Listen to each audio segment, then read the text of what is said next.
CM Vijay மற்றும் சங்கீதா இவங்களோட விவாகரத்து பிரச்சனை சமூக வலைதளங்களில் பெரிதும் பேசப்பட்டு வந்த நிலையில் அதுக்கெல்லாம் முற்றுப்புள்ளி வைக்கிற மாதிரி அவங்களுடைய மகன் ஜேசன் சஞ்சய் இன்னைக்கு ஒரு நேர்காணலில் ஒரு ஸ்பீச் வந்து கொடுத்துருக்காரு. குறிப்பாக இந்த ஒரு ஸ்பீச்சில் பார்த்தீங்கன்னா தன்னோட அம்மா அப்பாவை குறித்து முக்கியமான ஒரு சில தகவல்களை ஷேர் பண்ணியிருக்காரு.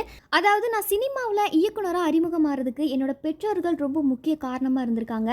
அவங்க கொடுத்த ஒரு மோட்டிவேஷன் தான் இன்னைக்கு நான் சினிமாவில் ஒரு இயக்குனராக அறிமுகமாயிருக்கேன். அது மட்டும் இல்லாமல் என்னோட சகோதரி, என்னோட நண்பர்கள் எல்லாருமே பார்த்தீங்கன்னா எனக்கு மோட்டிவேட் பண்ணியிருந்தாங்க. இதையெல்லாம் பார்க்கும்போது அவங்க என் மேலே எவ்வளோ நம்பிக்கை வச்சுருந்தாங்க அப்படின்றத நான் இப்போ முழுமையாக உணர்ந்திருக்கேன்.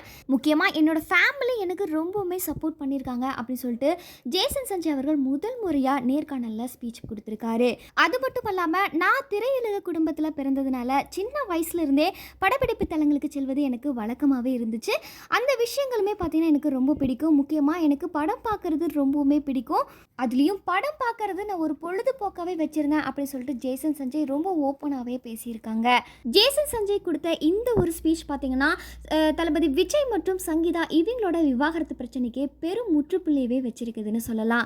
ஜேசன் சஞ்சய் இப்போ லைகா ப்ரொடக்ஷன் தயாரிப்பில் ஒரு புதிய படமான சிக்மா அப்படின்ற படத்தை இயக்கியிருக்காரு. இந்த படத்தோட டீஷர்ட் பார்த்தீங்கன்னா ஏற்கனவே வெளியாகி ரசிகர்கள் மத்தியில் நல்ல வரவேற்புமே பெற்றிருக்கு. இந்த படம் எப்போ ரிலீஸ் ஆக போகுது அப்படின்ற எந்த ஒரு அப்டேட்டுமே பார்த்தீங்கன்னா இன்னும் அஃபீஷியலாக வெளியிடலை.